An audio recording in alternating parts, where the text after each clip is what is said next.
Sa oras na to guys, nag-iintay na nga kami ng bus. Pauwi na kami, galing kaming panggabi. Andito kami sa harap mismo ng factory namin para madali kaming makita ng bus. Kaya lang ang lamig ng hangin, saka ang lamig din ng panahon. 17 degrees ngayong araw guys. Minsan naman ay hindi pare-pareho yung weather temperature dito. Minsan 14, minsan naman 18, depende. Kaya kailangan talaga lagi kang nakacheck sa weather forecast. At nung nakarating na kami sa dorm guys, dali-dali ko nang kinuha yung mga order na kailangan kong isend ngayong umaga. Ganito lagi ang buhay ko guys, simula nung nag-factory worker ako. Isesend ko yung order pagka umaga, pag kailangan ng customer yung order nila sa akin. At yung iba naman na hindi nagmamadali, pagka day off ko na lang isesend para hindi ako masyadong mapagod. Ito nga yung bike ko guys, 2 taon na to sa akin. Nabili ko lang to dahil sa gift check ng company namin. Dito nga pala sa Taiwan guys, maraming mga Pinoy dito na nag-online selling. Kanya-kanyang diskarte, kanya-kanyang benta. Pero yun nga, tiyagaan talaga kasi hindi madali ang mag side hustle, hindi madali itong ginagawa namin.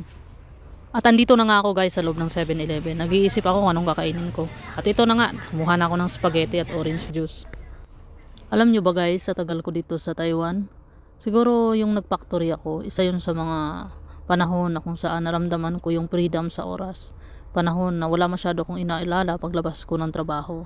Unlike before, nung caregiver pa ako, syempre marami tayong inaalala, lalo na pag nagkakasakit yung alaga natin. Pero nagpapasalamat pa rin ako sa Panginoon dahil ginabayan niya ako at least kahit papano naranasan kong mag-factory worker at naranasan ko ding mag-caregiver dito sa Taiwan. At yan nga guys, double check ko na, ipiniprepare ko na yung mga order kasi para sigurado tayo at yung mga suki ko naman is matatagal na sa akin.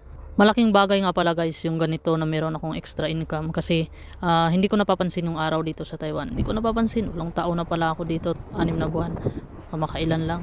At pagdating ko nga ng kwarto guys, pinaandar ko na tong heater ko para makabawas naman sa lamig ng panahon. At yun lang muna guys, sa susunod ulit.